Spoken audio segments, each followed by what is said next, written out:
Alors aujourd'hui, nous allons à nouveau parler des 7 premières années du développement d'un enfant parce que oui, c'est vraiment cette période-là qui est cruciale, qui est extrêmement fondamentale pour le développement d'un enfant. Mais cependant, il y a beaucoup de choses dans la société, surtout concernant le domaine de l'enseignement, où les enseignants nous font toujours comprendre que non, laissez votre enfant, ne lui apprenez rien. Quand ils vont commencer à aller à l'école, c'est là qu'on va commencer à leur apprendre même l'alphabet, à compter et ainsi de suite. Et majoritairement, c'est quand l'enfant a entre 6 et 7 ans. Et le problème avec ça, c'est que très souvent, par exemple, ici en Allemagne, où moi je me trouve, beaucoup de parents suivent ces conseils-là et plus tard, alors quand l'enfant commence à aller à l'école, alors on convoque le parent et on lui dit ton enfant est vraiment en retard, tu dois trouver quelque chose, pourquoi ton enfant n'apprend pas rapidement et ainsi de suite. C'est là que le parent, tout d'un coup, il est un peu choqué parce qu'il se dit mais attends, on m'a fait comprendre que je ne dois rien apprendre à l'enfant et qu'il doit tout apprendre, qu'il va à l'école. Mais quand il commence à aller à l'école, on me convoque et puis on me dit que mon enfant ne connaît rien, que je dois trouver une solution à ça. Mais qu'est-ce qui se passe? Oui, c'est malheureusement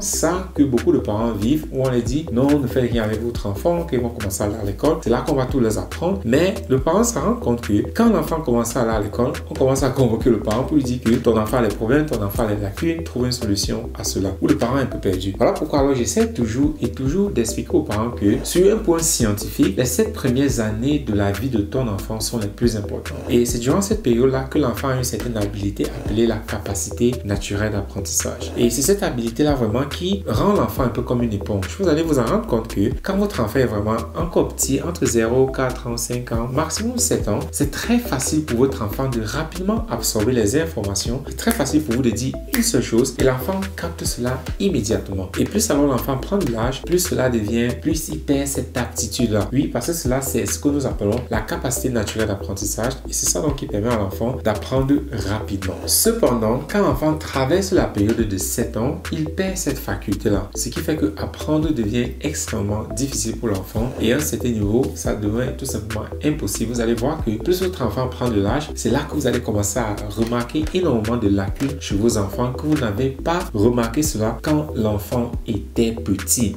Et ici donc, ça me renvoie dans un deuxième point qui est quelque chose aussi, une erreur fatale que beaucoup de parents commettent. C'est quand l'enfant est encore petit, je viens de parler de ce qu'on appelle la capacité naturelle d'apprentissage, mais quand l'enfant est encore petit, très souvent, nous avons 3 groupes d'enfants. Le premier groupe, ce sont des enfants qui apprennent vraiment très rapidement. Le deuxième groupe, ce sont des enfants qui apprennent de façon moyenne. Le troisième groupe, ce sont des enfants qui apprennent lentement. L'erreur alors que beaucoup de parents commettent, ce que je vois, c'est quand leur enfant fait partie du premier groupe, alors donc celui qui apprend rapidement, alors le parent se dit immédiatement que waouh, mon enfant est intelligent, mon enfant est génie, mon enfant est ci, mon enfant est ça. Et ils ne font plus rien alors pour essayer d'accompagner l'enfant. Ce qui se passe donc, c'est à partir de 7 ans, 8 ans, 9 ans, quand l'enfant perd cette faculté-là, alors le parent, tout d'un coup, s'est dit, mais attends, qu'est-ce qui s'est passé à mon enfant? Qu'est-ce qui est arrivé à mon enfant? Il était pourtant très brave, très intelligent, très génie quand il était petit, mais aujourd'hui, il a énormément de lacunes. Qu'est-ce qui s'est passé avec mon enfant? Et ici, donc, ce que le parent doit comprendre, c'est que cette faculté-là, cette habilité-là, si elle n'est pas entretenue, alors l'enfant va la perdre. Alors maintenant, la question posée, c'est comment entretenir cela? La seule façon que moi, je connais aujourd'hui pour entretenir cela, c'est avec l'outil et le logiciel que nous avons du nom de TechnoTutor. C'est ça qui nous permet d'entretenir et de maintenir cette capacité-là chez les enfants, de telle sorte que quel qu'en soit l'âge de ton enfant, il soit toujours en mesure d'apprendre rapidement, simplement, sans toutefois être stressé, sans toutefois perdre la concentration, la motivation et ainsi de suite. Donc, tu dois vraiment prêter attention, surtout concernant ce qu'on te dit de la société, que non, c'est quand ton enfant va aller à l'école qu'il va apprendre. Tu dois savoir que